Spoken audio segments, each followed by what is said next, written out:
السلام عليكم ورحمة الله وبركاته. الحمد لله رب العالمين، والصلاة والسلام على أشرف الأنبياء والمرسلين وعلى آله وصحبه أجمعين وعلى من تبعهم بإحسان إلى يوم الدين. أما بعد. அன்பார்ந்த சகோதரர்களே, மாணவர்களே, இன்று நாம் கஸ்ராவின் பாடத்தின் 3வது பாகத்திலே உள்ளோம்.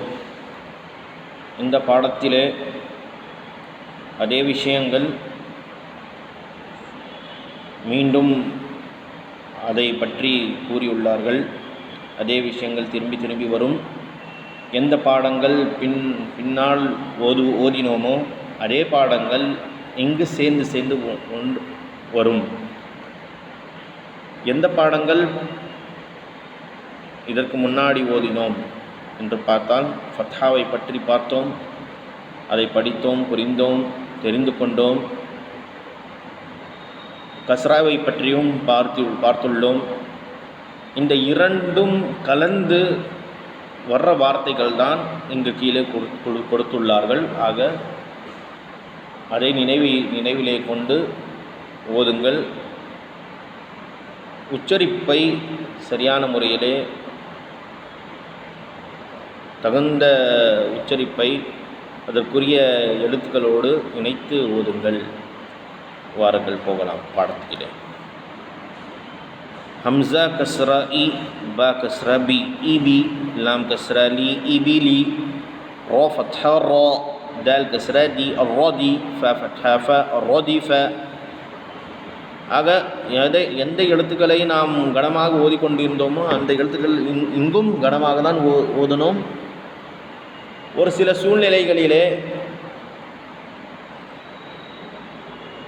ஒரு சில எழுத்துக்கள் அந்த கணத்தை எழுந்து விழுகின்றன. அந்த இடத்தை இன்ஷா அல்லாஹ் நீங்கள் தெரிந்திருப்பீர்கள். ரா ஃபத்தாவுடன் ஓதினால் கணத்துடன் ஓதுகிறோம். அதே கஸ்ராவுடன் ஓதும்போது தன்னுடைய கணத்தை அது இழந்து விழுகிறது. அந்த நேரத்திலே கணம் இல்லாமல் ராவை உச்சரிக்க வேண்டும். ஆனால் இங்கு ஃபத்ஹாவுடன் வந்துள்ளதால் அதை கணத்துடன் ஓத வேண்டும். ஹா ஃபத்ஹா ஹா, மீம் கஸ்ரா மீ, ஹமி, தால் ஃபத்ஹா தா, ஹமித, ஷீன் ஃபத்ஹா ஷா, ஹா கஸ்ரா ஹி, ஷஹி, தால் ஃபத்ஹா தா, ஷஹித, பா ஃபத்ஹா பா, ஹா கஸ்ரா ஹி, பஹி, லாம் ஃபத்ஹா ல, பஹில.